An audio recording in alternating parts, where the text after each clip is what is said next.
তো কেমন আছো সবাই? আশা করি প্রত্যেকে সবাই ভালো আছো। তোমাদের জন্য অর্থাৎ কল্যাণ ইউনিভার্সিটি সেকেন্ড সেমিস্টার স্টুডেন্টদের জন্য রাষ্ট্রবিজ্ঞান মাইনরের পিডিএফ রেডি হয়ে গেছে। ঠিক আছে, তোমরা চট করে কোশ্চেনগুলি একবার দেখে নাও। আশা করি কোশ্চেনগুলি তোমাদের পরীক্ষার এক্সাম হলে হেল্পফুল মনে হবে। ঠিক আছে, আর যদি কেউ পিডিএফ নিয়ে মনে করো তাহলে নিচে আমাদের নাম্বার দেওয়া রয়েছে, যোগাযোগ করতে পারো এবং পিডিএফ সংগ্রহ করতে পারো। ঠিক আছে, চলো এবার ভিডিওটি দেখে নাও। যেমনটি তোমরা দেখতে পাচ্ছ 5-10 নম্বরের প্রশ্ন উত্তর রেডি করা হয়েছে তোমাদের জন্য। ইউনিট 1 থেকে কোশ্চেন করা হয়েছে ভারতীয় দল ব্যবস্থা। 1 নম্বর কোশ্চেন, ভারতের দল ব্যবস্থা বা পার্টি ব্যবস্থার বৈশিষ্ট্যগুলি সংক্ষেপে আলোচনা করো। 2 নম্বর কোশ্চেন, ভারতীয় রাজনীতিতে আঞ্চলিক দলের ভূমিকা সম্পর্কে বর্ণনা দাও। নেক্সট কোশ্চেন, আঞ্চলিক দল কি, আঞ্চলিক দলের কিছু বৈশিষ্ট্য লেখো। 3 নম্বর কোশ্চেন, ভারতীয় দল ও আঞ্চলিক দলের মধ্যে পার্থক্য লেখো। ভারতের জোট রাজনীতির প্রাসঙ্গিকতা সম্পর্কে বর্ণনা দাও। টিকা লেখো, ভারতের বিভিন্ন রাজ্যে জোট সরকারের সুবিধা ও অসুবিধার মধ্যে একটি সংক্ষিপ্ত বর্ণনা। ঠিক আছে, নেক্সট কোশ্চেন, ভারতের জনতা পার্টি বা বিজেপি বলতে পারো, ভারতীয় জনতা পার্টি মতাদর্শ ও প্রধান কর্মসূচি সম্পর্কে আলোচনা করো। 6 নম্বর কোশ্চেন, পশ্চিমবঙ্গের দল ব্যবস্থা মূল বৈশিষ্ট্যগুলি সম্বন্ধে বর্ণনা দাও।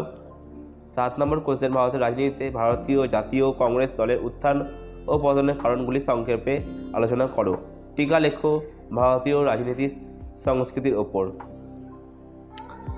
নেক্সট তোমাদের জন্য ইউনিট 2 থেকে কোশ্চেন করা হয়েছে ভারতের রাজনীতি ও সামাজিক পরিচয়। ঠিক আছে, এখানে তোমাদের জন্য প্রিভিয়াস ইয়ারে কিছু কোশ্চেনও অ্যাড করা হয়েছে, তোমরা দেখতে পাবে। 1 নম্বর কোশ্চেন, জাতপাতের রাজনীতি উত্থানের আঞ্চলিক আকাঙ্ক্ষা এবং নির্বাচনী প্রকাশ উভয়ের জন্য দায়ী করা যেতে পারে, এই নিয়ে মন্তব্য করো। এই কোশ্চেন তোমাদের 2023-এ চলে এসেছে। ঠিক আছে, 1 নম্বর কোশ্চেন, ভারতের ধর্ম নিরপেক্ষতা মৌলিক বৈশিষ্ট্যগুলি আলোচনা করো। নেক্সট কোশ্চেন, জাতিগততা হলো অন্তর্নিহিত কারণ যা ভারতের উভয় পূর্ব অঞ্চলের সমস্যা সমাধানের উপর একটি বড় চ্যালেঞ্জ তৈরি করেছে, এই নিয়ে মন্তব্য করো। এই কোশ্চেনও তোমাদের 2022-এ চলে এসেছে।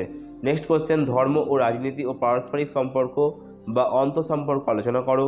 নেক্সট কোশ্চেন, ভারতের গণতান্ত্রিক রাজনীতিতে সামাজিক শ্রেণী হিসাবে বর্ণ কীভাবে একটি রাজনীতির শ্রেণীতে পরিণত হচ্ছে তা ব্যাখ্যা করো। এই কোশ্চেনও তোমাদের 2021-এ চলে এসেছে। ঠিক আছে, 3 নম্বর কোশ্চেন, শ্রেণী ও বর্ণের মধ্যে পার্থক্য লেখো। শ্রেণী ও জাতের মধ্যে পার্থক্য লেখো। ঠিক আছে, সমসাময়িক সময়ে ভারতীয় নির্বাচনী রাজনীতিতে ধর্মের ভূমিকা পরীক্ষা করো। এই কোশ্চেনটা তোমাদের 2020-তে চলে এসেছে। নেক্সট কোশ্চেন, টিকা লেখো, ধর্মের নেতিবাচক প্রভাব সম্পর্কে এবং শ্রেণী রাজনীতির ধারণা সম্বন্ধে। নেক্সট কোশ্চেন, সাম্প্রদায়িক নির্বাচনে উন্নয়ন ও নির্বাচনী আচরণের জাতপাতের প্রভাবকে ছাপিয়েছে আলোচনা করো। এই কোশ্চেনটা তোমাদের 2019-এ চলে এসেছে। নেক্সট কোশ্চেন, উত্তর পশ্চিম ভারতের জাতিগত সংঘাতগুলি সমালোচনা করো বা একটি পরীক্ষা করো। এই কোশ্চেনটা তোমাদের 2018-তে চলে এসেছে। ইউনিট 3, ভারতের নির্বাচন ব্যবস্থা। ভারতের নির্বাচনের প্রক্রিয়া কি? নির্বাচনের প্রক্রিয়া হলো কী কী ধাপে দিয়ে হয় এবং এটি কীভাবে ব্যবহৃত হয় ভারতের নির্বাচনে। নেক্সট কোশ্চেন, ভারতের নির্বাচন সংস্কার বলতে কী বোঝায়? ভারতের নির্বাচন কমিশনের গঠন ও কার্যাবলী সম্পর্কে সংক্ষিপ্ত বর্ণনা দাও।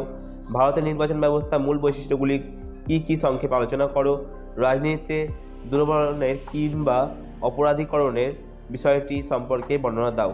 টিকা লেখো, ভারতের নির্বাচন কমিশনের মৌলিক কর্তব্য। নেক্সট, ভারতের নির্বাচনী সংস্কারের প্রয়োজনীয়তা। নেক্সট, ভারতের নির্বাচন আচরণবিধি। নেক্সট, ভারতের দল ত্যাগ আইনের মূল্যায়ন করো। ঠিক আছে, এবার তোমাদের জন্য ইউনিট 4, ভারতের জাতিগত। ওটা থেকে কোশ্চেন করা হয়েছে। 1 নম্বর কোশ্চেন, ভারতের জাতিগত গঠন কীভাবে নির্ধারিত হয়। নেক্সট কোশ্চেন, আঞ্চলিকতাবাদ বলতে তুমি কী বোঝো? ভারতের আঞ্চলিকতাবাদের উদ্ভবের বিভিন্ন কারণগুলি চিহ্নিত করো।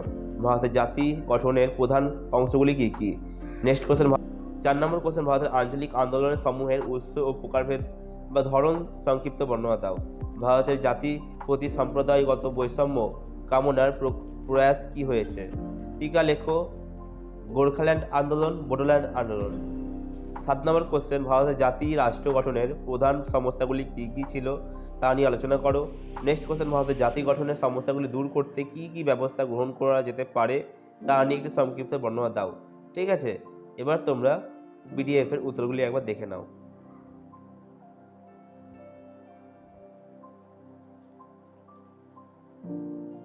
তো তোমরা দেখতে পাচ্ছ তোমার জন্য কত সুন্দর পিডিএফ রেডি করা হয়েছে এবং এক একটা কোশ্চেনের সাথে পয়েন্ট ওয়াইজ অ্যান্সারও দেওয়া রয়েছে, যেন তোমরা বুঝতে পারো এবং তোমাদের পড়তে যেন কোনো অসুবিধা না হয়। ঠিক আছে, যারা টিউশন পড়ো না তারা পিডিএফটি সংগ্রহ করো। আর যদি মনে করো কেউ পিডিএফটি সংগ্রহ করবে, তাহলে সংগ্রহ করতে পারো। পিডিএফের মূল্য মাত্র 50 টাকা। যদি কেউ পিডিএফ নিতে চাও তাহলে নিচে আমাদের নাম্বার রয়েছে, যোগাযোগ করতে পারো এবং পিডিএফ সংগ্রহ করতে পারো। আশা করি ভিডিওটি প্রত্যেকের ভালো লেগেছে। যদি ভালো লেগে থাকলে একটা লাইক, কমেন্ট এবং নেক্সট কোন বিষয়ের ওপর সাজেশন রেডি করবো আমরা, তোমরা একটু কমেন্ট করে জানিও। ঠিক আছে, আর ভিডিওটি প্রচুর পরিমাণে তোমার বন্ধুদের কাছে শেয়ার করে দাও, যেন ওরাও এই কম দামে পিডিএফ কিনে পরীক্ষায় ভালো নম্বর করে আসতে পারে।